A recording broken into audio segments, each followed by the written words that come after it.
Boa noite. Tragédia em São Bernardo do Campo. Um barco que navegava na represa Billings vira e 7 crianças morrem afogadas. Um grupo de amigos estava passando o fim de semana num acampamento improvisado nesta casa abandonada às margens da represa. Eles alugaram um barco de madeira e saíram para um passeio aproveitando o dia de sol forte e calor em toda a Grande São Paulo. Dentro d'água, o barco começou a encher e virou. 7 crianças de 2 a 12 anos morreram afogadas. Um adulto e 2 crianças conseguiram escapar.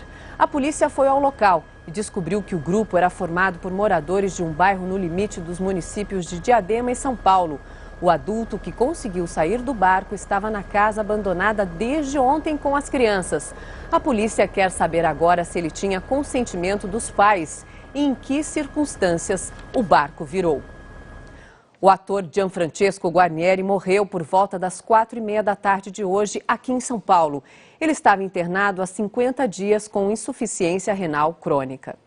Gianfrancesco Guarnieri era apaixonado por teatro. A gente quer questionar, a gente acha que o teatro também é feito para a gente pensar. O ator, nascido em Milão, na Itália, tinha 71 anos. Lutou por 5 anos contra a insuficiência renal crônica. Não resistiu à doença. O ator foi embora, mas os personagens interpretados por ele, como Pepe da novela Belíssima, continuarão vivos na memória de todos os brasileiros. A cobertura completa da morte de Gianfrancesco Guarnieri e do acidente na represa Billings você confere logo mais no Jornal Nacional. A seguir, as repercussões das condenações de Suzane e dos irmãos Cravinhos. 40 anos na prisão. Cobertura voltou ao mais quente. Depressão, bulimia, síndrome do pânico. No Todo Seu desta segunda, eu recebo pessoas que já viveram esses transtornos e deram a volta por cima. Entre eles, as atrizes Aldine Miller e Leca e o pai da jovem Liana, Ari Friedenbach. Será que as causas são genéticas, íntimas ou externas? Quem responde é o psiquiatra Franklin Ribeiro, que comenta cada um dos casos. E na visão masculina, grupos que ensinam a enfrentar as dificuldades com otimismo. Todo Seu, segunda, 10 da noite. Estou aqui te esperando, hein?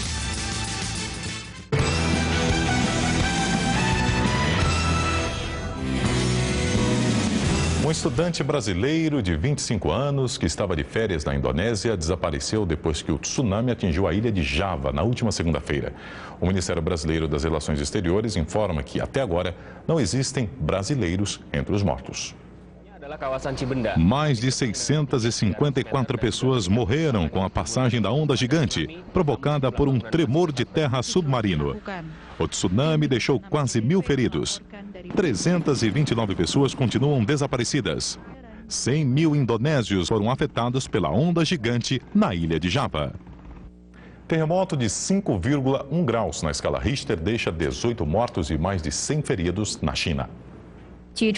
O tremor de hoje ocorreu às 9h10 da manhã, horário local, 10h10 da noite de sexta-feira, no horário de Brasília. Centenas de voluntários trabalharam nas operações de resgate e busca por sobreviventes. Pelo menos 630 casas foram destruídas no terremoto. Outras 500 ameaçam desabar a qualquer momento. Os prejuízos ultrapassam 80 milhões de reais. 22 pessoas já morreram devido à forte onda de calor que invadiu o país no verão do hemisfério norte. Metade delas tinha mais de 80 anos. Isso ocorreu na França. Segundo o Instituto Francês de Vigilância Sanitária, as temperaturas são inferiores às registradas durante o verão de 2003, quando 15.000 pessoas morreram de problemas relacionados ao calor. O Ministério da Saúde pediu aos médicos que planejavam tirar folga nos próximos dias que reconsiderem a decisão. Desde que começou a onda de calor, houve um aumento de 15% a 25% nos serviços hospitalares do país. Nos Estados Unidos, a onda de calor já provocou a morte de 16 pessoas em 7 diferentes estados. Uma massa de ar seco que cobre grande parte do Brasil deixa a umidade relativa do ar ainda mais baixa no sudeste e também no centro-oeste do país, o que faz aumentar o risco de queimadas. E uma frente fria se aproxima do sul. Confira na previsão do tempo. Domingo chuvoso em grande parte do Rio Grande do Sul. Uma frente fria que avança rapidamente pela região chega ao litoral norte de Santa Catarina no começo da noite. Nas demais áreas do sul, o dia será de sol e tempo firme. Em Porto Alegre, mínima de 16 e máxima de 23 graus. Uma massa de ar seco que permanece sobre o sudeste garante um domingo de tempo firme e bastante sol. No norte do Espírito Santo e no nordeste de Minas Gerais, as nuvens aumentam bastante à tarde. Em São Paulo, mínima de 14 e máxima de 27 graus. Domingo de sol e tempo firme também em grande parte do centro-oeste do país. A umidade continua baixa, o que faz aumentar o risco de queimadas. Em Cuiabá, mínima de 18 e máxima de 35 graus. No norte do país, o sol brilha forte e o calor provoca pancadas rápidas de chuva ao longo do dia, do Amapá ao Acre. No Tocantins e no centro-sul de Rondônia e do Pará, o domingo será de sol e tempo firme. Em Manaus, mínima de 23 e máxima de 33 graus. Domingo chuvoso na faixa que vai do centro-leste de Alagoas ao leste do Rio Grande do Norte. Já no oeste da Bahia, de Pernambuco, sul do Ceará e no centro-sul do Maranhão e do Piauí, o tempo segue firme, com sol forte e poucas nuvens. Em João Pessoa, a mínima será de 22 graus e a máxima não deve passar dos 28 graus. Após 6 dias internado, o vice-presidente da República, José Alencar, recebeu alta do Hospital Sírio-Libanês em São Paulo, onde foi operado no início da semana para a retirada de um tumor na região abdominal. De acordo com o boletim médico divulgado no início da tarde pela assessoria de imprensa do hospital, a evolução do pós-operatório transcorreu sem anormalidades. O tumor retirado, um sarcoma, tipo de câncer, ainda estava em estágio inicial. Ele ficará mais 3 ou 4 dias em São Paulo para a retirada dos pontos e só depois estará liberado para viagens. Do hospital, o vice-presidente seguiu para o comitê do candidato a governador do estado de São Paulo, Aloísio Mercadante. O Pantanal, que não fica no Pantanal. Januária, no norte de Minas Gerais, tem áreas alagadas que são fundamentais para a sobrevivência do Rio São Francisco. É ali o berçário de boa parte dos peixes do Velho Chico. Januária surpreende com as opções de ecoturismo e do turismo de aventura. O município possui um único Pantanal mineiro, numa extensão de 1.200 hectares, responsável por aproximadamente 70% da procriação natural de peixes do Rio São Francisco. Possui também belas cachoeiras, como a do Rio Pandeiros, grutas e pontos históricos, como a Igreja do Rosário, construída pelos jesuítas em 1688. Mas a atração principal deste mês de férias é a Praia de Água Doce, que oferece boa infraestrutura e até passeios de barco. Na fuga do frio, o turista se sente realizado e satisfeito. Justamente nessa época, onde a maioria dos lugares está fazendo muito frio, né? Aqui você pode desfrutar até de uma prainha, né? Então isso é bom demais. Estou chegando agora, não conheço ainda a região, mas esse local aqui é muito lindo, né? O rio, muito bonito.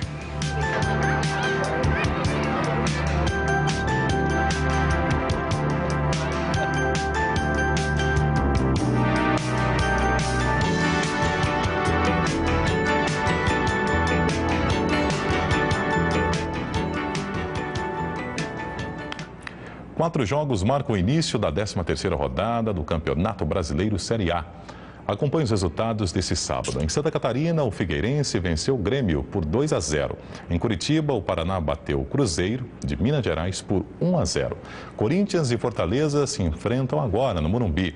O jogo está em 2-2. O Fluminense enfrenta o São Caetano no Maracanã. Nesse momento, 2-2. A rodada deste domingo tem 6 jogos. A Ponte Preta enfrenta o São Paulo, o Vasco pega o Atlético. O Santa Cruz joga contra o Flamengo, o Santos contra o Juventude. O Internacional pega o Botafogo e, encerrando a rodada, o Goiás enfrenta o Palmeiras. A seleção brasileira de vôlei masculina venceu por 3-1 a da Argentina na segunda etapa da Liga Mundial. O jogo começou equilibrado, mas logo o Brasil mostrou sua superioridade e fechou o primeiro set em 25-15. Já no segundo set, a Argentina fez 26-24, apesar das vaias da torcida.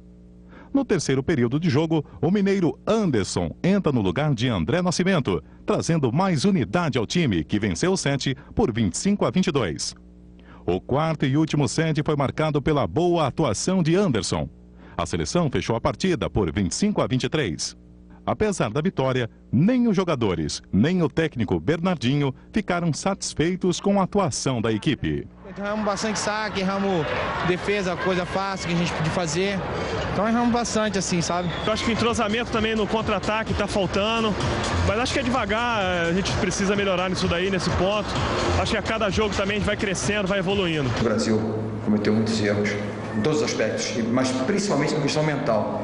Porque o primeiro set, como foi, 25-15, então todos esperavam que a coisa fosse tranquila. Talvez eles tenham passado também a esperar que isso acontecesse e não foram buscar da forma como buscaram primeiro. E aí nós complicamos a própria vida, ou seja, criamos dificuldades para nós mesmos.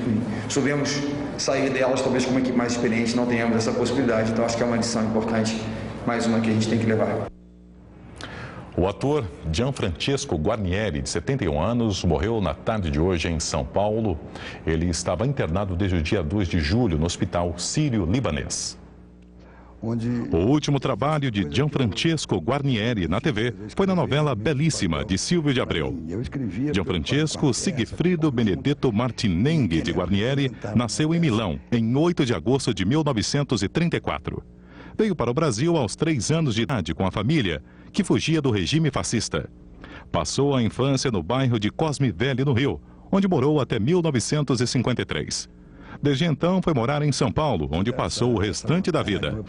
Guarnieri descobriu o teatro ao se aproximar do movimento estudantil, junto com Oduvaldo Viana Filho e Beatriz Segal. Aos 23 anos, em 1956, o ator escreveu seu primeiro texto, Eles Não Usam Black Time, montado pelo Teatro de Arena em 1958. O texto virou filme na década de 70 e ganhou em 1981 5 prêmios no Festival de Veneza, incluindo o Leão de Ouro e o de Especial do Júri. O ator sofria 5 anos de insuficiência renal crônica. Suzane von Richthofen já está de volta ao Centro de Ressocialização Feminino de Rio Claro, no interior de São Paulo, onde vai cumprir a pena por ter tramado a morte dos pais. Já os irmãos Cravinhos passaram sábado na penitenciária de Tremembé, para onde foram levados hoje pela manhã. A condenação dos 3 só foi anunciada nessa madrugada. O último dia do julgamento, mais esperado do ano, foi repleto de expectativa. Foram 65 horas de sessões desde a segunda-feira, início do julgamento. Já era a madrugada de sábado quando os 7 jurados foram conduzidos à sala secreta, onde o juiz do caso iria detalhar os quesitos qualificadores de cada crime. Depois de uma longa espera, o resultado: Suzane e Daniel Cravinhos foram condenados a 39 anos e 6 meses de prisão. Já Christian Cravinhos pegou pena de 38 anos e 6 meses. Os 3 réus foram condenados por duplo homicídio qualificado, motivo torpe, meio cruel e impossibilidade de defesa das vítimas, além de fraude processual por terem alterado a cena do crime. Na saída do plenário, a promotoria comemorou a decisão. Muita gente acreditava que não fosse sair. Muita gente imaginava que saindo as coisas pudessem terminar em pizza.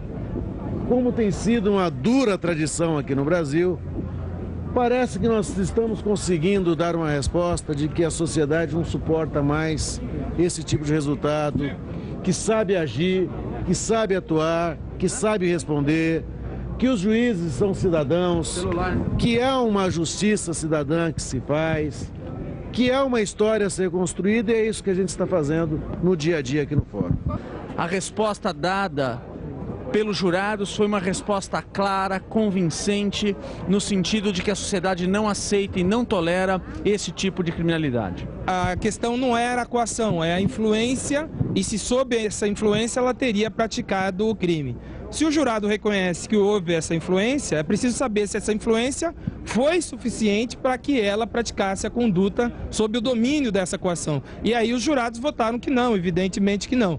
Então, de tal sorte que a tese caiu. A tese é construída dentro de 3 quesitos. Os 3 quesitos teriam que ser favoráveis à defesa. Só o primeiro foi, os demais não foram, e a tese caiu por terra de tal sorte que restou para ela a condenação próxima de 40 anos. A sentença só foi anunciada às 2 horas da manhã deste sábado. Enquanto de um lado a promotoria comemorava a decisão do júri, os advogados de defesa de Suzane von Richthofen garantiam: vão recorrer da decisão já nesta segunda-feira. Nós vamos sentar segunda-feira, vamos analisar a sentença e com certeza vamos recorrer. Nós vamos recorrer só para diminuir a pena. Vai recorrer da sentença? Da sentença, 39 anos e meio. Nós vamos recorrer para abaixar para 38 anos, já 1 ano e meio a menos. Ela é menor de 21 anos, era na época do crime. Ela cumpriu muito tempo em prisão domiciliar, etc. Então, abaixar 1 ano e meio já é uma coisa interessante para ela. A defesa colocou a culpa no tempo menor de argumentação. A promotoria teve 3 horas na exposição final, contra 1 hora e meia da defesa. Apenas a defesa dos irmãos Cravinhos ficou satisfeita com a sentença. Resultado amplamente satisfatório, atingiu os objetivos. Quando a imprensa falada, escrita e televisada dizia, até com uma determinada razão, que a pena poderia alcançar 50 anos, eu já respondia afirmativamente que não seriam 50, que não seriam 45 e que não atingiria 40. Na proporcionalidade, a Suzane foi e respondeu por pena maior, o Daniel no meio e o Christian, independentemente de ter sido alcançado por mais de um delito, alcançou uma pena menor. Tanto Suzane quanto os irmãos Cravinhos não poderão recorrer da decisão em liberdade e cumprirão a pena em regime fechado. Isso significa que eles irão cumprir 1/3 dessa pena em regime fechado, portanto, cerca de 13 anos cada um em regime fechado. O juiz não permitiu que apelasse liberdade. Continuarão presos imediatamente, não saem da cadeia, saem recolhidos e vão cumprir cerca de 13 anos. Computa o tempo que eles estavam presos. Computa o tempo. Portanto, como eles estão presos há cerca de 3 anos, significa que vão ficar mais ou menos uns 10 anos no cárcere ainda, 1/6 no regime fechado, 1/6 no regime semiaberto, não podem apelar em liberdade, depois de 13 anos sairão e se comportarem bem, não retornarão mais para a cadeia. Apesar do cansaço, o público saiu satisfeito do plenário. 50 anos seria pouco, mas foi uma decisão justa, né? 39 anos e 6 meses. Ela não, eu acho que ela não, mesmo assim, ela ainda tem muito mais o que passar, porque matar os pais, pelo o que ela fez, e assim, ficou muito claro que ela sendo a mentora de tudo isso, ela merecia ficar 100 anos, ao meu ver. É o que os jurados entenderam, quer dizer, eu tenho que entender isso como a vontade da sociedade. Ou seja, numa eleição, quando alguém é eleito, é a maioria que decidiu. Nesse caso, eles são representantes da sociedade, eles reconheceram isso. Quer dizer, o povo condenou. Eu apliquei a pena só. A morte de Marisa e Manfred von Richthofen chocou o país naquele 31 de outubro de 2002. A filha, Suzane, o ex-namorado da então estudante de direito, Daniel, e o irmão dele, Christian, se tornariam personagens de um dos casos de maior repercussão dos últimos tempos, encerrado hoje, depois de 5 longos dias de julgamento. O Japão em 2 versões. Este final de semana, em São Paulo, 2 festivais celebram a cultura japonesa, misturando tradições milenares à modernidade dos desenhos e quadrinhos japoneses. No Festival do Japão, a maior colônia de imigrantes japoneses do mundo recebe 200 mil pessoas. Eles estão em festa pelos 98 anos da chegada dos japoneses no país e querem mostrar que a tradição dos orientais continua em alta. Até aqui, do outro lado do mundo, há espaço para a milenar cerimônia do chá são 500 anos de história. Ela tem 4 princípios básicos, que são a harmonia, o respeito, a pureza e a tranquilidade. E todo praticante procura alcançar esses 4 princípios básicos da nossa escola. Beleza para a alma e também para os olhos. Os ikebanas combinam flores, plantas, troncos e vasos em perfeita harmonia. Uma arte japonesa que já tem influências dos trópicos. Tropical seria a orquídea. Olha, esse pinheiro é oriental, não é? Esses são orientais, né? E misturando com o tronco para dar um peso no arranjo, e a Florianópolis está dando um toque, as flores miúdas, leveza no arranjo, porque o equilíbrio é muito importante. E a combinação do material, as cores também, né? Como o objetivo do festival é preservar a cultura, há um espaço reservado para as crianças. Os papagaios do Sr. Milton encantam. O mais importante é que nós transformamos essa atividade numa oficina pedagógica revolucionária, ou seja, brincando se aprende, né? Muito mais do que numa sala de aula. E as histórias ensinam. No Ocidente a gente está muito acostumado a ter um final feliz, né? E os contos e lendas japonesas nem sempre ela tem, porque na cultura deles, assim, através da perda você tem um ensinamento, né? É bom conhecer a nossa cultura, né? Então tá super interessante as histórias que nem eu conheço. Eu acho que está tudo muito bom. O Japão tem 47 províncias, representadas aqui no festival por 42 barraquinhas de comida típica. Cada região trouxe uma curiosidade. Do Monte Fuji veio esta sopa, muito apreciada pelos samurais pelo alto poder nutritivo. Para provar o Ryotô, só vindo aqui ao festival ou indo ao Japão, porque ela não é vendida no Brasil. As delícias da culinária japonesa fazem da área de alimentação uma das mais concorridas do evento. Já aqui, nem a comida e nem a tradição está na moda. Aliás, que moda é essa? Eles se chamam de cosplayers. A ideia é ficar igual aos personagens dos desenhos. Eu comecei pegando roupa do armário, montando um figurino parecido. Aí cada vez mais foi evoluindo, né? A gente foi começando a procurar costureira, procurar tecido, fazer igualzinho mesmo, procurar roupas mais complicadas. Os cosplayers são uma diversão a mais na Animacon. É o mais tradicional evento de animes e mangás, que reúne toda a cultura desta garotada. No Japão, os mangás são uma verdadeira febre. Aqui, eles ganham seu espaço, graças a este tipo de evento. Ele mostrou que tinha assim um mercado para esse tipo de produto e as editoras todos se interessaram e começaram a lançar aos poucos e depois começaram esse boom que deu agora. Aos 19 anos, as amigas Lu... O Jornal da Gazeta termina aqui. Nós voltamos à meia-noite deste domingo, logo após o Mesa Redonda Futebol Debate, com as principais informações do fim de semana. Até lá e uma boa noite.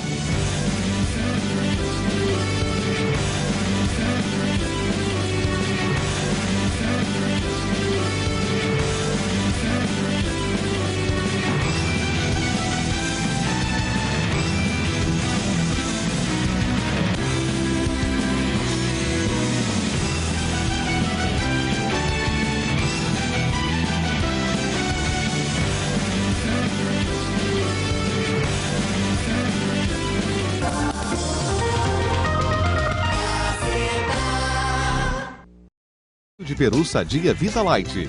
Para uma vida mais saudável, leve e gostosa.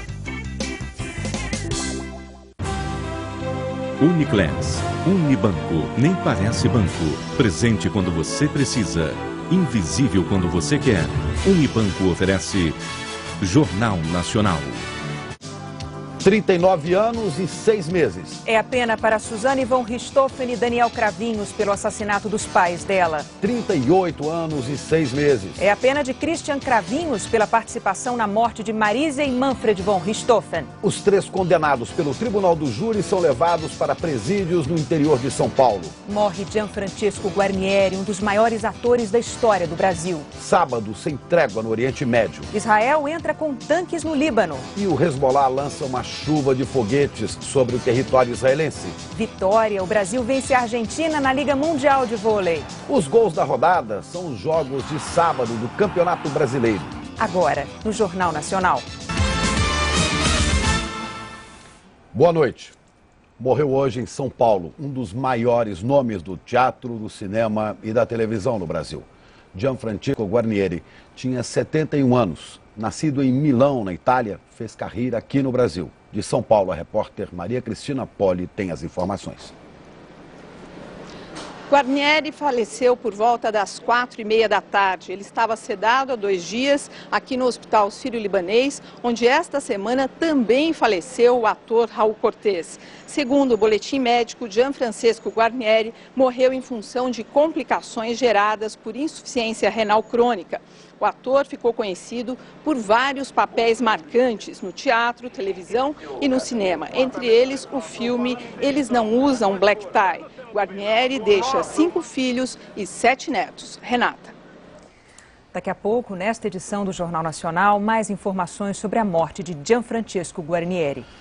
Depois de 5 dias, terminou na madrugada de hoje o julgamento de Suzane von Richthofen e dos irmãos Cravinhos. Juntos, eles foram condenados a mais de 115 anos de cadeia pelos assassinatos de Manfred e Marisia von Richthofen. Cada um no seu lugar, os 3 na cadeia. Christian e Daniel Cravinhos em Tremembé, interior de São Paulo. Suzane von Richthofen em Rio Claro, também interior do estado. Depois de 5 dias de julgamento, veio o veredito. À 1h57 da manhã, Suzane e Daniel foram condenados cada um a 39 anos e meio de prisão em regime fechado. Christian pegou 38 anos e meio. Marisia e Manfred von Richthofen foram mortos com golpes de barras de ferro, sem chance de se defender e por causa do dinheiro da família. Nos debates, no dia decisivo, a acusação mostrou para os jurados que todos tinham culpa. Essa empresa, Cravinhos Richthofen para Matar, é dividida em 50% para cada um, afirmou o promotor Roberto Tardelli. A defesa usou o tempo que tinha para acusar. O advogado dos irmãos Cravinhos disse: quiseram falar em drogas e interesses, nada disso existiu. Existiu, sim, um romance de uma moça rica, poderosa, mandona. O defensor de Suzane rebateu: esse crime só aconteceu por causa do Daniel. Ele queria mordomia, queria dinheiro, ele teve a ideia. Os promotores queriam pena máxima, mas a princípio disseram que não vão recorrer. Muita gente imaginava que saindo as coisas pudessem terminar em pizza. Como tem sido uma dura tradição aqui no Brasil, parece que nós estamos conseguindo dar uma resposta de que a sociedade não suporta mais esse tipo de resultado. A estudante de direito que acompanhou todo o julgamento entendeu por que não foi aplicada uma pena maior. Não tinha como o juiz apenar mais, de forma mais severa, porque senão ia acabar arranjando uma brecha na lei. Foi justo, eu acho que foi justo. O juiz quis evitar um novo julgamento dos 3 réus que assumiram ter matado o casal Richthofen em outubro de 2002 nesta casa em São Paulo. A lei brasileira determina que o júri seja refeito caso a pena aplicada para cada crime seja superior a 20 anos. Mesmo assim, Geraldo Jabur, advogado dos irmãos Cravinhos, quer tentar reduzir ainda mais a pena. Deverei recorrer a alguns pontos que nós pretendemos discutir. Já o defensor de Suzane só lamentou o resultado. Eu estou derrotado, vencido, porém não convencido. Eu perdi, os promotores venceram, eu lutei muito, perdi. E não estou contente, estou muito triste. Eu queria a absolvição dela. Suzane, Daniel e Christian devem cumprir 1/6 da pena, cerca de 6 anos e meio, em regime fechado. Como eles já ficaram 3 anos na cadeia, daqui 3 anos e meio poderão ir para o regime semiaberto e voltar a passar os dias em liberdade. As tropas de Israel estão avançando dentro do território libanês e já controlam 2 cidades no sul do Líbano. Israel aconselhou os moradores a abandonar a região. A reportagem é do correspondente da Rede Globo no Oriente Médio, Marcos Lozecan. Tristeza coletiva. Na vala comum, na cidade portuária de Tiro, no sul do Líbano, as vítimas da intolerância são enterradas. Enquanto muitos libaneses apoiam o Hezbollah, outros protestam contra a falta de uma saída diplomática para o conflito. Diante de prédios do governo em Beirute, os manifestantes mostraram cartazes com o número de civis mortos. Mas durante o protesto, a informação já era defasada. Em quase todo o Líbano, a fumaça denunciava novos ataques e mais mortes. Os principais alvos hoje foram as torres de TV e de telefonia celular. Segundo o exército israelense, o objetivo é deixar os guerrilheiros do Hezbollah sem comunicação. Para se proteger dos ataques constantes, a população libanesa improvisa abrigos. Pão é praticamente o único alimento que resta, principalmente no sul do país, a região mais atacada. Apesar de Israel ter afirmado que metade do poder de fogo do Hezbollah já havia sido destruído, o grupo não dá sinais de fraqueza. Uma tempestade de foguetes Katyusha voltou a castigar hoje toda a região norte de Israel. A cidade portuária de Haifa foi a mais atingida. Até os animais do zoológico tiveram que ser removidos para escapar dos ataques. Quase toda a população israelense da área de fronteira está vivendo em abrigos antibombas ou foi obrigada a se mudar para o sul, deixando tudo para trás. Esta é a chamada linha azul que separa o Líbano de Israel. Eu estou agora no lado libanês da fronteira. Não faz muito tempo, um foguete Katyusha disparado pelo Hezbollah caiu aqui e incendiou toda a vegetação. É o drama que vivem os moradores do outro lado da cerca, o lado israelense. Todas as casas dessa cidade já foram esvaziadas. Na rodovia paralela à fronteira norte de Israel, os bombeiros correm para apagar incêndios que os Katyushas provocaram. Logo adiante, as tropas israelenses se concentram. A missão, por enquanto, é fazer incursões rápidas para tentar desmantelar a milícia libanesa. Durante todo o dia, os tanques estiveram várias vezes no lado libanês. Vilas e cidades que seriam redutos do Hezbollah foram cercadas e bombardeadas. Segundo o comando do exército, ocupar o país vizinho, por enquanto, não está nos planos de Israel. Em Brasília, o governo quer a ajuda das empresas aéreas privadas para trazer os brasileiros que estão no Líbano. O avião da Força Aérea Brasileira inicia amanhã o retorno ao Brasil. O ritmo da retirada dos brasileiros da região do conflito é acelerado. Hoje cedo, 3 ônibus com 137 passageiros saíram de Beirute com destino a Adana, na Turquia. Outros 100 já estão na cidade. Amanhã, mais 70 brasileiros devem deixar a capital do Líbano num navio fretado pelo Canadá e também irão para Adana. Na próxima segunda-feira, 405 brasileiros que estão no Vale do Bekaa serão levados em 7 ônibus para Damasco, na Síria. Os brasileiros que vão ser resgatados no Vale do Bekaa não serão levados para a Turquia. Vão permanecer em Damasco. O governo está negociando com empresas aéreas para que elas façam parte do que o Ministério das Relações Exteriores chama de operação humanitária. E assim, levem o maior número possível de brasileiros direto de Damasco para São Paulo. Nós queremos que, pelo menos até quarta-feira, nós possamos ter um primeiro voo. Precisamos de um avião que tenha autonomia de voo e que tenha, obviamente, que seja capaz de retirar um número significativo de pessoas. A ONU planeja uma força de paz para atuar no Líbano. Entre os 7 países cotados para enviar tropas estaria o Brasil. Neste fim de semana, os americanos começam a negociar uma solução para o conflito, mas aumentaram o fornecimento de armas para Israel. O presidente George Bush deixou claro que o objetivo da diplomacia americana é desarmar o Hezbollah. A paz vem depois. A secretária de Estado, Condoleezza Rice, vai amanhã para a região e Bush afirmou no programa semanal de rádio. Ela vai mostrar que para solucionar a crise é preciso confrontar o grupo terrorista que lançou os ataques e os países que o apoiam, referindo-se à Síria e ao Irã. Amanhã, o presidente George Bush vai se reunir com 2 integrantes da família real saudita. A estratégia dos americanos é forçar as lideranças dos países árabes aliados a isolar o Hezbollah. Ao mesmo tempo, revelou o jornal New York Times, os Estados Unidos aceleraram a entrega de armamento para Israel, como bombas guiadas por satélite e raio laser. A ONU também quer desarmar o Hezbollah, como determina uma resolução do Conselho de Segurança de 2004. Para isso, quer criar uma força de paz com 10 mil a 20 mil soldados. Segundo fontes do jornal Washington Post, o comando seria da França ou da Turquia. O O Brasil, que já comanda a Força de Paz no Haiti, é citado por diplomatas americanos como um dos 7 países que poderiam mandar tropas para a região.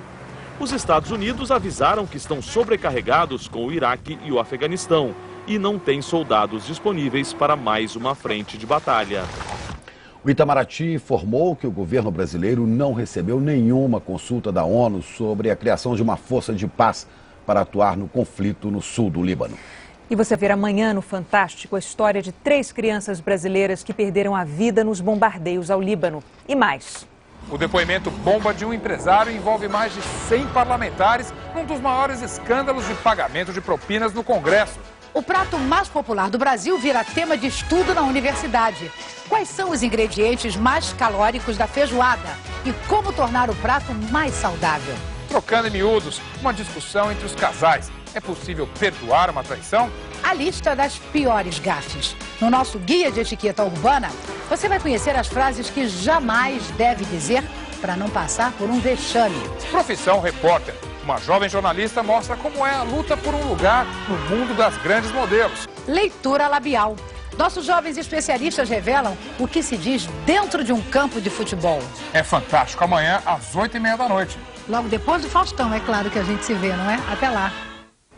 O Instituto Datafolha divulgou uma pesquisa sobre o Estatuto da Igualdade Racial.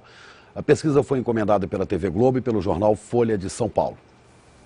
O Estatuto da Igualdade Racial ainda é um mistério para a maioria dos brasileiros. 64% dos entrevistados pelo Datafolha admitem desconhecer ou estar mal informados a respeito do projeto de lei apresentado ao Congresso em novembro do ano passado.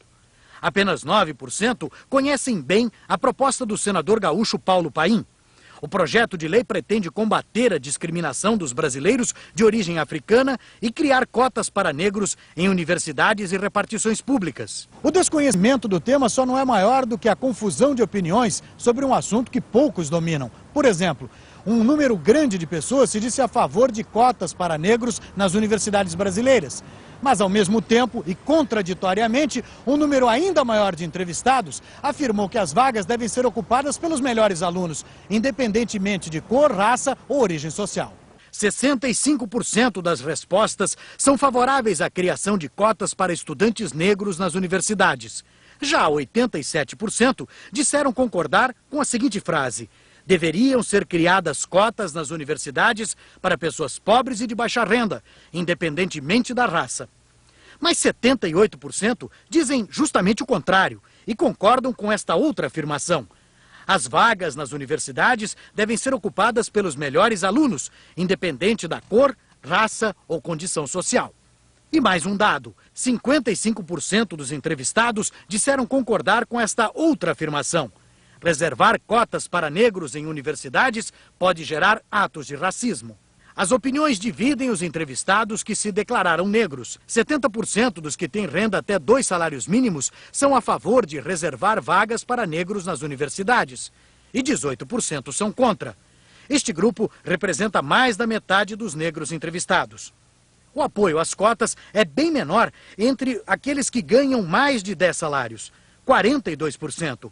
Os contrários às cotas representam 54%. Essa faixa de renda equivale a 3,38% da amostra. O diretor do Instituto Datafolha diz que a sociedade precisa ter mais informações sobre o tema. Isso pressupõe que há uma necessidade maior de informação, de acesso à informação a respeito desse tema, uma necessidade de debate junto à sociedade, para que a sociedade se informe melhor e possa ter a opinião mais cristalizada. Os defensores do Estatuto dizem que as incongruências são apenas aparentes. A maior parte da população brasileira, inclusive aqueles que defendem cotas, acham que as cotas não são contraditórias com o sistema de mérito. Ou seja, elas querem preservar o mérito, ao mesmo tempo querem incluir mais pessoas, ao mesmo tempo acham que as pessoas mais pobres devem entrar na universidade e, ao mesmo tempo, acham que os negros devem também ter mais espaço nas universidades públicas. A antropóloga Ivone Magué, que assinou o manifesto de intelectuais e artistas contra as cotas, disse que o ponto positivo da pesquisa é mostrar que os brasileiros querem o fim das desigualdades, mas ainda não sabem o caminho a seguir. A população brasileira está ansiosa para saber o que nós podemos fazer para pelo menos encaminhar soluções para melhorar a vida dos brasileiros. Daqui a pouco, tragédia em São Paulo. 7 crianças morrem num naufrágio. Notícias do esporte: a seleção masculina de vôlei ganha da Argentina na Liga Mundial.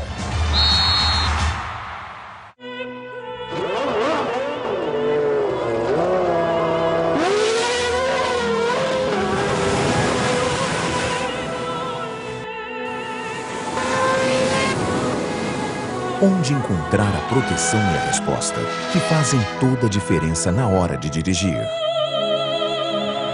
Shell V-Power, a gasolina desenvolvida com a Ferrari. Pegue o I e faça I. Pegue o T e bata tá, tá, tá, tá. Pegue o A e faça A.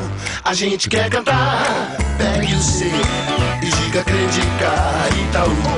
Você vai adorar, pode até se apaixonar. Credicar Itaú, vem aproveitar.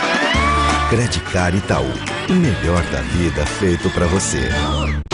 Nossa, olha esse pátio, é incrível! Tem muito carro te esperando! Vigorito, a primeira Chevrolet do Brasil, liquida neste sábado e domingo em Guarulhos. Mais de 1000 veículos novos e seminovos, com os melhores preços e condições do mercado. Confira! Celta 15.900, Corsa Classic 18.500, 0 km, lote com preço especial de fábrica. O carro que você quer, aqui você encontra. A hora é agora! Mega Feirão Vigorito Guarulhos, 64235700. Não perca! Você sabia que este ano as operadoras estão baixando as tarifas DDD? É uma ótima notícia, mas o Super 15 da Telefônica ainda fez mais. Além do DDD, o Super 15 está baixando as tarifas DDI e do plano Meus Minutos Super 15. E isso ele está fazendo em respeito ao seu bolso e a você. Se você já tem o plano Meus Minutos Super 15, o desconto é automático. Se você ainda não tem, ligue e peça o seu. E lembre-se, para fazer DDD e DDI com muito mais economia, chame sempre o Super 15, o herói do seu bolso.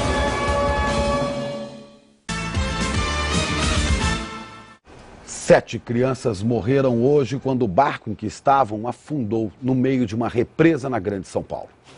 Desolado, o Edson recolhe os objetos do acampamento improvisado pela família nas margens da represa Billings. O local não tem estrutura nem salva-vidas, mas muita gente vem para cá nos fins de semana. No acidente, o Edson perdeu 2 sobrinhos, Ingrid e o Wallace, que ele tentou salvar, mesmo sem saber nadar. Saí correndo. Pulei dentro da água, mas eu não dava altura. E eu não sei nadar, não dava altura. Aí eu voltei para trás e saí correndo aqui nessa rua pedindo ajuda, batendo nas portas. Segundo ele, um homem conhecido como Mineiro colocou 9 crianças que brincavam por aqui dentro desse barco e foi passear pela represa. Foi por aqui que a água provavelmente começou a invadir o barco. Nesse momento, eles estavam bem no meio da represa, onde a água tem até 10 metros de profundidade. Nenhuma das 9 crianças sabia nadar. De acordo com a polícia, o barco era alugado. É de um senhor ao lado aqui que aluga, costume dele é alugar para as pessoas. Nessas condições? Infelizmente, vocês estão vendo a precariedade do barco aí. A polícia ainda não localizou o dono do barco.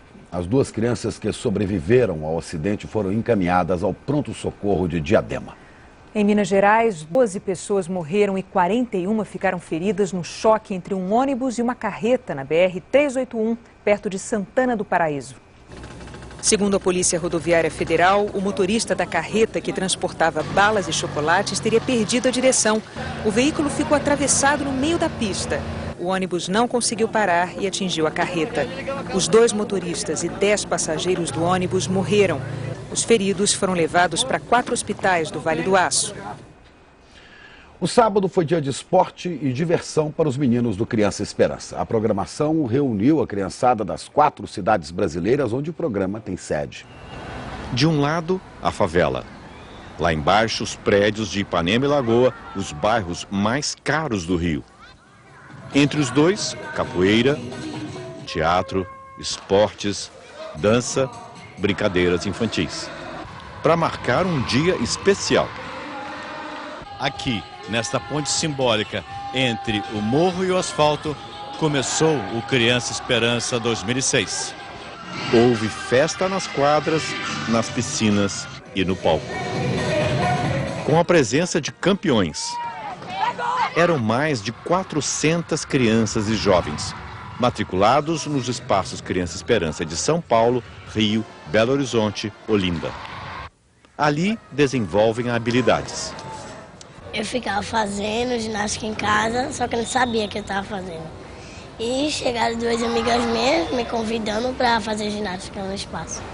São espaços que incentivam. Eu gostava de dançar, mas eu não tinha um incentivo para me fazer porque eu não tinha um espaço, não tinha um local, não tinha as pessoas que me ajudavam.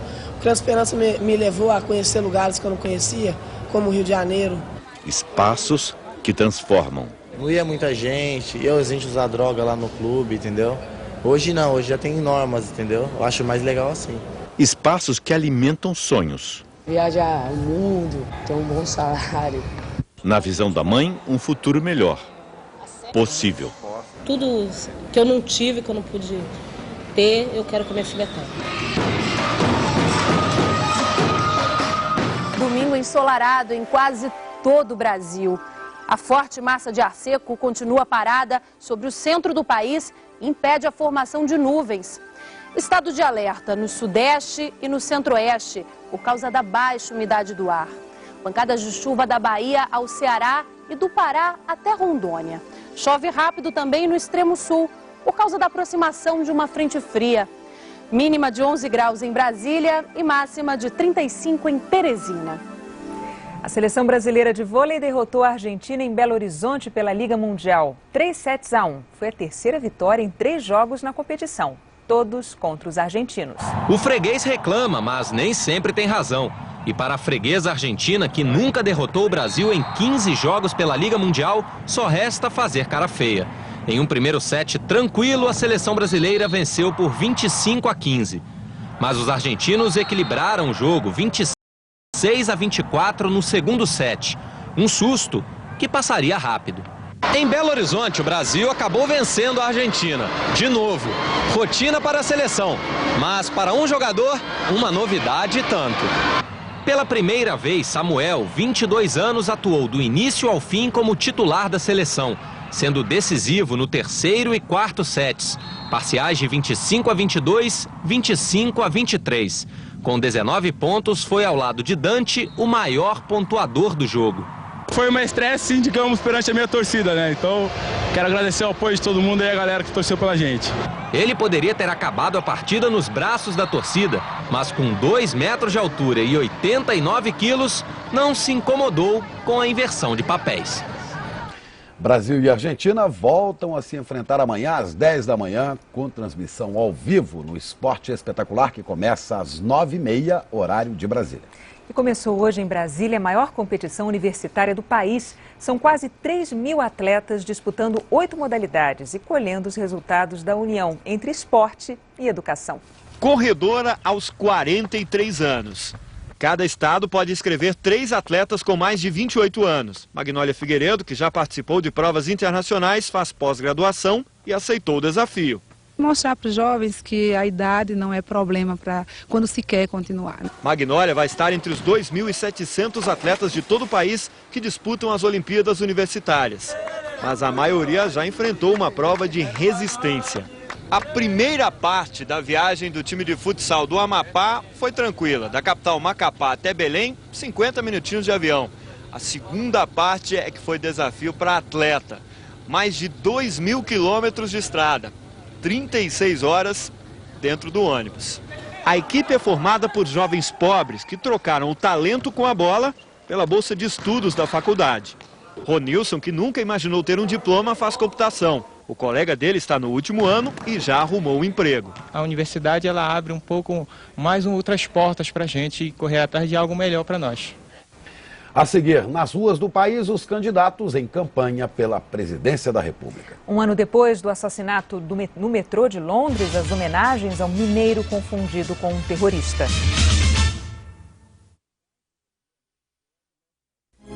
Você sabia que mais de 90 mil crianças morrem por ano no Brasil antes de completarem um ano de vida? Você pode ajudar a mudar esse quadro. 0500 2006 007 para doar R$7. 0500 2006 015 para doar R$15. 0500 2006 030 para doar R$30. Participe do Criança Esperança. Criança Esperança, um projeto Rede Globo em parceria com a Unesco. Por 2 vezes, as operadoras foram liberadas a aumentar suas tarifas telefônicas. E a Embratel disse não ao aumento. Agora, a situação é outra. As operadoras estão sendo obrigadas a baixar as tarifas. A Embratel já tem as tarifas muito baratas faz tempo. E é assim que elas vão continuar. Ou seja, fazendo TIM, você paga muito pouco. E não precisa se cadastrar. Afinal, não é promoção, é compromisso com o consumidor. Diga sim, Embratel, e faz o MT1.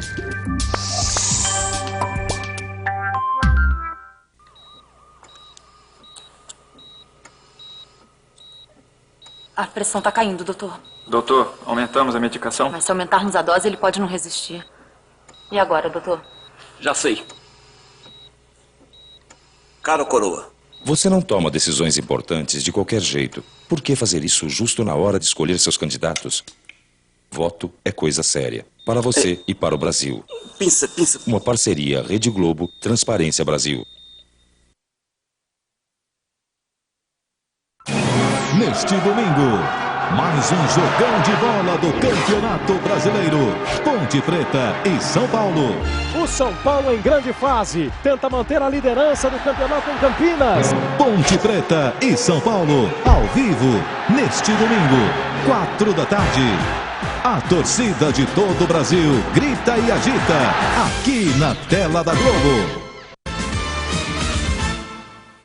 O presidente Lula está em Pernambuco e realizou agora à noite o primeiro comício de sua campanha à reeleição. O local é Brasília Teimosa, na zona sul do Recife.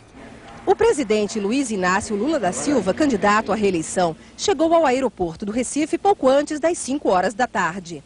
Ainda na pista, foi recebido por representantes dos partidos aliados e do PT em Pernambuco.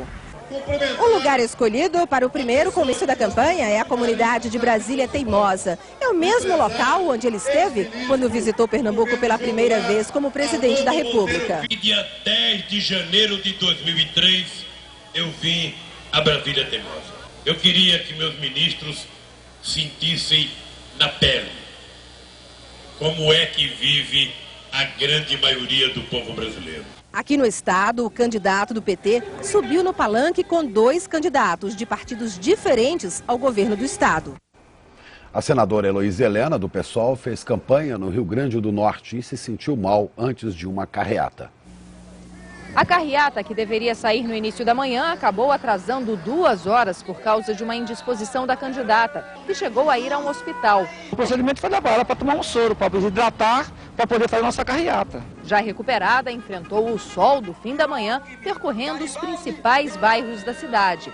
Depois, Heloísa Helena caminhou pelas ruas de uma região próxima ao centro e defendeu as candidaturas do PSOL. É importante para o aprimoramento da democracia representativa uma outra alternativa. Eu, como nordestina e sertaneja, estou muito bem acostumada a, com minhas próprias mãos de mulher e mãe, arrancar as cercas dos currais eleitorais. A visita da candidata à presidência da República pelo PSOL a Natal, senadora Heloísa Helena, terminou com um comício na praça do bairro comercial mais popular da cidade.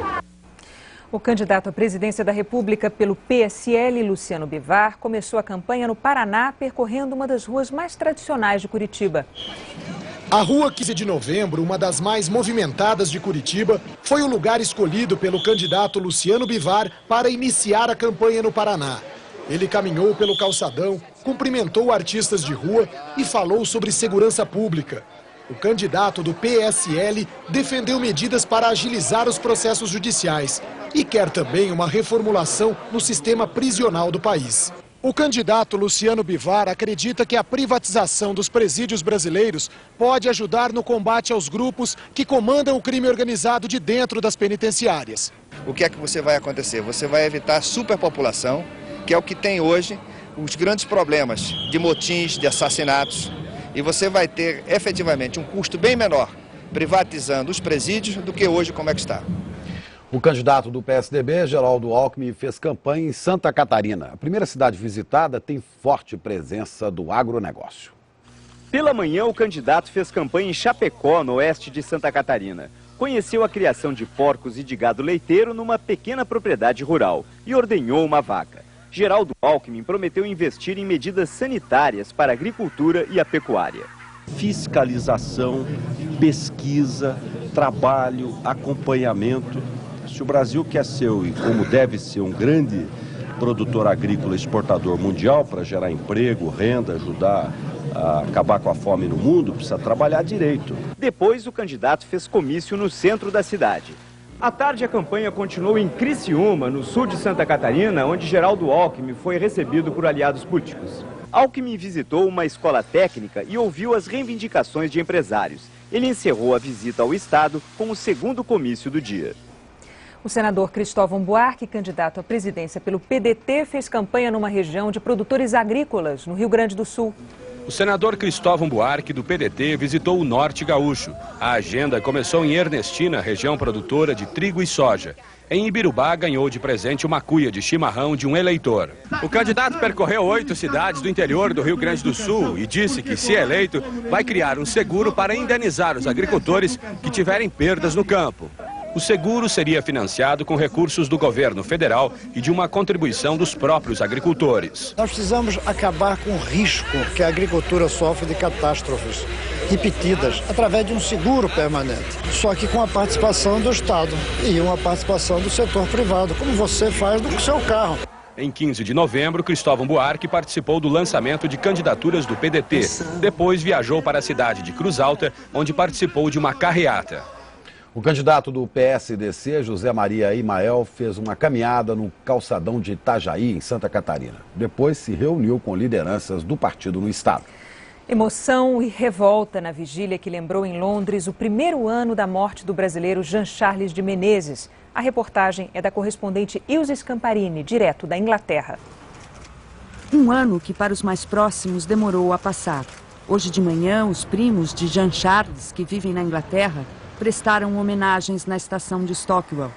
Trouxeram flores e velas ao memorial improvisado ao lado do metrô e desceram até a plataforma onde o mineiro da cidade de Gonzaga foi morto como se fosse um terrorista. Mas a gente vai até o fim, cara, porque você é meu primo, você é nosso primo, sabe que eu te amo.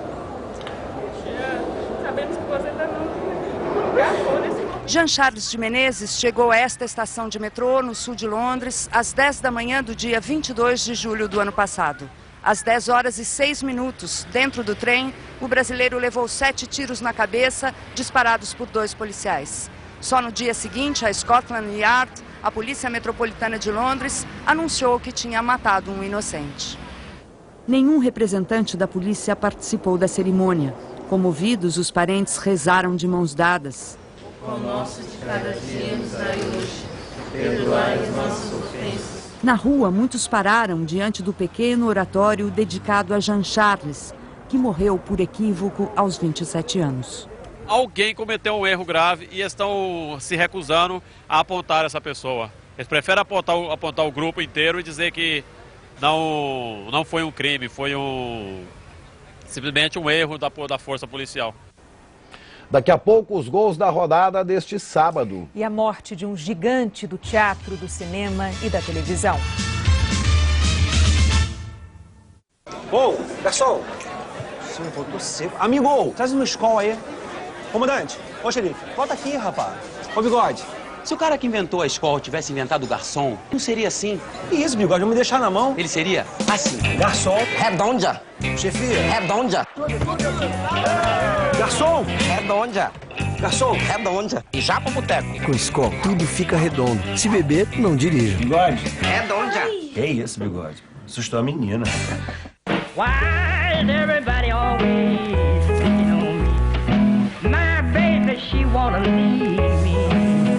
I don't plan happiness, always bringing on me. Depois de andar no Fox, você vai se acostumar a ver o mundo de cima. My baby, she wanna leave me. Fox, compacto para quem vê, gigante para quem anda. Uma simples luzinha pode virar qualquer coisa na mão de quem sabe o que fazer. É como aquele dinheirinho que você tem guardado. Na mão de quem sabe o que fazer, vira uma casa, vira uma viagem, vira estudo, vira o que você quiser. Com os investimentos do Itaú, é assim, você consegue. Investimentos Itaú, feitos por quem sabe, feitos para você.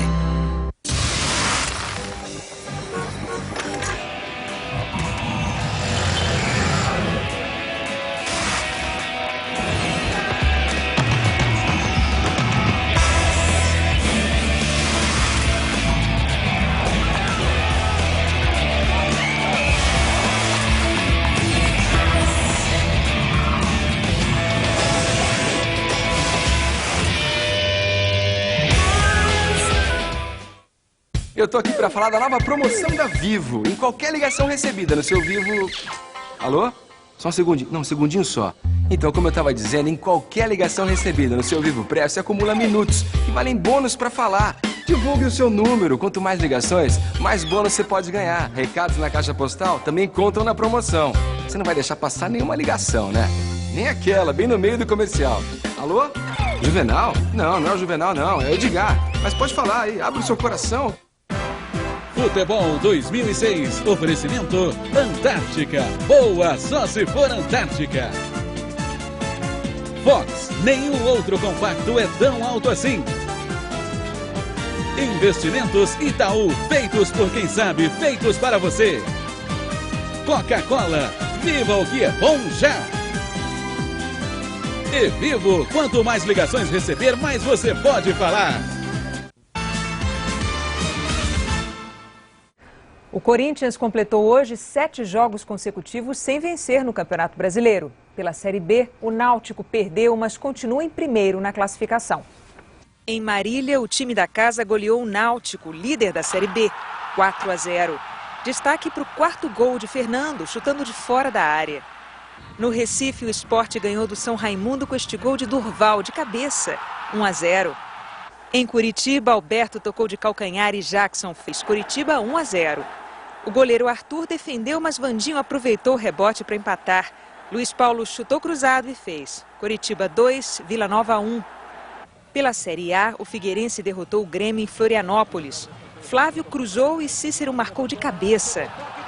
Diego tocou para Carlos Alberto, que chutou cruzado. Mas Diego apareceu para fazer Figueirense 2, Grêmio 0. Em Curitiba, Michael Suel arriscou e o goleiro Fábio não alcançou. Final, Paraná 1, Cruzeiro 0. No Morumbi, depois da boa troca de passes, a bola sobrou para Ramon, Corinthians 1, Fortaleza 0. Depois do cruzamento, o goleiro Silvio Luiz saiu mal e Finazzi empatou. Ivan cruzou, a defesa não afastou e André Cunha virou o jogo para o Fortaleza. Tevez recebeu o lançamento e deixou tudo igual. Corinthians 2, Fortaleza 2. No Maracanã, Fluminense e São Caetano. Petkovic cobrou o escanteio e a bola tocou no braço de Evandro. O árbitro Sérgio da Silva Carvalho deu gol olímpico de Petkovic. Rogério fez pênalti em Canindé. Anderson empatou para o São Caetano. Boa jogada de Marcelo, que cruzou para o chute de Juliano. Fluminense 2-1. Belo passe de Canindé e Wellington Amorim pegou de primeira. São Caetano 2, Fluminense também 2. Outros 6 jogos completam amanhã a 13ª rodada do Brasileirão. O futebol ao vivo na Globo começa às 4 da tarde, horário de Brasília. E vamos voltar a falar ao vivo de São Paulo sobre a morte do ator Gianfrancesco Guarnieri. Maria Cristina Poli. Guarnieri estava internado há 50 dias. Neste momento, os 5 filhos do ator e alguns netos já estão aqui no hospital. O velório não será aberto ao público, será restrito à família e aos amigos. Segundo o filho Flávio, mesmo sofrendo com um tratamento penoso, Guarnieri tinha momentos de lucidez em que ele mostrava assim, muito interesse pela família e também queria saber das suas 3 grandes paixões: o teatro, o cinema e a televisão, como mostra o repórter Carlos Dornelles. E a nossa cooperativada Estrelinha Periférica não vai dar uma amostrazinha do seu talento? O sangue italiano de Gianfrancesco Guarnieri fervia quando o assunto era teatro. A gente quer questionar, a gente acha que o teatro também é feito pra gente pensar. Pera lá, Tião. Tu é filho do Otávio. Tu não vai dar essa mancada, não. Inconformismo presente, e eles não usam black tie, que escreveu aos 21 anos. Um retrato da vida de operários brasileiros em greve, que virou filme em 81. A preocupação social de Guarnieri era constante nos textos dos anos 60 e 70, na militância destemida dos anos 80, durante a campanha pelas diretas. Nós esperamos o caminho democrático, nós esperamos a liberdade de expressão, nós esperamos a participação do povo brasileiro e nós esperamos que a gente possa caminhar. Presença forte no palco, nas salas de projeção, nas telas de TV, Guarnieri era ator da malandragem. Peraí, ô pessoal, olha aqui, não, pensa bem, que tal agora um bilharzinho bem carambolado? Ator da emoção. Não é alegria, Ana. É esperança. Das cenas românticas. Pode mesmo. Mas eu farei com o maior prazer. A medida certa nos dramas. O que é que você ganhou fazendo a Neiva se separar de mim? Há 72 anos, o ator, nascido em Milão, sintonizava com as emoções do brasileiro. No fundo mesmo, gostaria de ser encarado como um cara que é boêmio, um cara que é muito amoroso, um cara que se apaixona. Esse cara resistiu por 5 anos a uma insuficiência renal crônica, mas personagens como Pepe, dono de uma companhia de teatro na novela Belíssima, manterão viva a imagem de Guarnieri. O Jornal Nacional volta na segunda-feira com William Bonner e Fátima Bernardes. Um bom fim de semana para você. Bom fim de semana, bom domingo.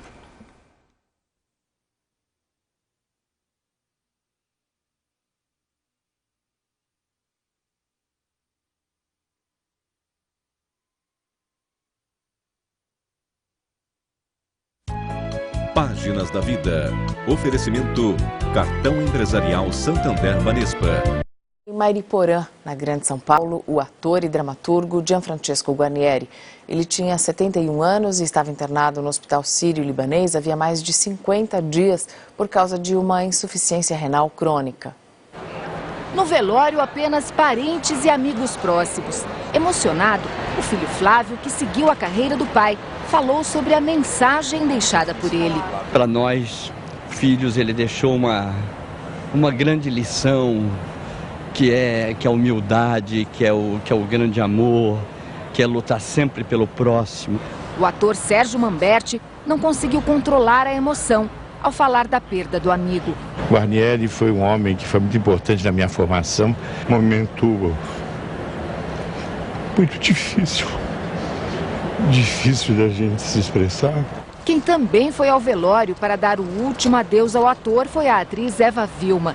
Ela lembrou do trabalho na novela Mulheres de Areia, onde contracenou com Guarnieri. A gente esperava as cenas, o povão embaixo, com sol ou com chuva. Ele olhou bem e falou assim: estou me sentindo Nossa Senhora de Lourdes. Agora ele está festejando com Nossa Senhora de Lourdes e todos os outros santos. Autor de mais de 25 textos, aos 21 anos, ele escreveu a peça Eles Não Usam Black Tie, que em 81 foi adaptada para o cinema. No filme, Guarnieri vivia o papel de um operário. Seus textos e atuações eram um retrato do Brasil nos anos 80, período em que Guarnieri foi aos palanques lutar pela democracia brasileira. Militante político, ele participou ativamente da campanha das diretas. Nós esperamos o caminho democrático, nós esperamos a liberdade de expressão, nós esperamos a participação do povo brasileiro e nós esperamos que a gente possa caminhar. Na televisão, se revelou um ator versátil, que fazia rir e chorar com sua interpretação. Na novela Esperança, em 2002, reviveu sua origem. Esperança. Pepe, dono de uma companhia de teatro na novela Belíssima, foi o último trabalho de Guarnieri na TV. Já era fim de tarde quando o cortejo atravessou São Paulo. Em silêncio, a cidade que o italiano Gianfrancesco escolheu para viver se despediu do ator. O enterro foi no cemitério da cidade de Mairiporã, na Serra da Cantareira. Foi aqui que ele passou os últimos anos com a família. Os vizinhos também vieram para dizer adeus. Eu achava ele um artista muito bom, ator muito bom. Por isso que eu gostava dele. Trabalhava muito bem, eu adorava ele. Senti muita morte dele. Eu peço a Deus que ele tenha um lugar muito feliz lá no céu. E o Brasil deu adeus a um ator e dramaturgo que brilhou no teatro, no cinema e na televisão. Foi enterrado em São Paulo o corpo de Gianfrancesco Guarnieri. Nascido na Itália, o ator fez do Brasil a sua pátria e teve influência decisiva no Teatro Nacional. Vamos voltar a São Paulo. Mariana, a despedida foi acompanhada apenas pela família. A família preferiu uma cerimônia pequena, Renata, para dar o último adeus a Gianfrancesco. O último trabalho do ator foi na novela Belíssima. No capítulo final, ele foi homenageado pelo elenco. A família quis privacidade na hora do adeus. O velório foi só para parentes e amigos. Para os fãs, fica a imagem do ator, autor de teatro, que nasceu na Itália, mas tinha o coração brasileiro. Não é alegria, Ana. É esperança. Há 5 anos, o ator passava por sessões de hemodiálise. Uma máquina filtrava o sangue dele para suprir a deficiência dos rins. Ainda durante a novela Belíssima, onde interpretava o personagem Pepe, o quadro clínico de Gianfrancesco se complicou e ele teve que ser internado. Como não conseguiu reassumir o papel, no último capítulo da novela, ele foi homenageado pelos colegas. Oh, caro Camano, estamos esperando você não vem? Hã? Oh, mas não vem por quê, caro Camano? Ele, quando fez, eles não usam black tie, ele mudou, fez o nosso teatro brasileiro. Para nós, filhos, ele deixou uma grande lição, que é a humildade, que é o grande amor, que é lutar sempre pelo próximo. Numa bonita tarde de outono, Gianfrancesco Guarnieri foi enterrado num cemitério que fica no meio da Serra da Cantareira, em Mairiporã, Grande São Paulo. Um carcamano, como dizia o amigo Lima Duarte, que vai deixar saudade. Esse carcamano é uma rocha! Viva o Pepe! Viva! Em uma semana, a arte dramática brasileira perdeu 2 grandes atores. Primeiro foi Raul Cortez e agora Renato Gianfrancesco Guarnieri. Sim, 2 grandes perdas, Mariana. Gianfrancesco Guarnieri está na história do teatro brasileiro desde a década de 50. Foi ele e seu grupo, o Teatro de Arena de São Paulo, que revolucionaram a linguagem e o conteúdo da dramaturgia. A peça que mudou tudo foi Eles Não Usam Black Tie, de 58. Pela primeira vez, a questão social brasileira subia ao palco e era exposta à plateia. Guarnieri falou a língua popular e aproximou a fantasia da realidade. O público se viu mais e melhor depois dele. E daqui a pouco o primeiro tempo do esporte com vôlei e futebol. No Campeonato Brasileiro, São Paulo ganhou de virada e segue na liderança. Agora são 7h48. Bom Dia Brasil. Oferecimento Banco do Brasil, o seu banco de bolso.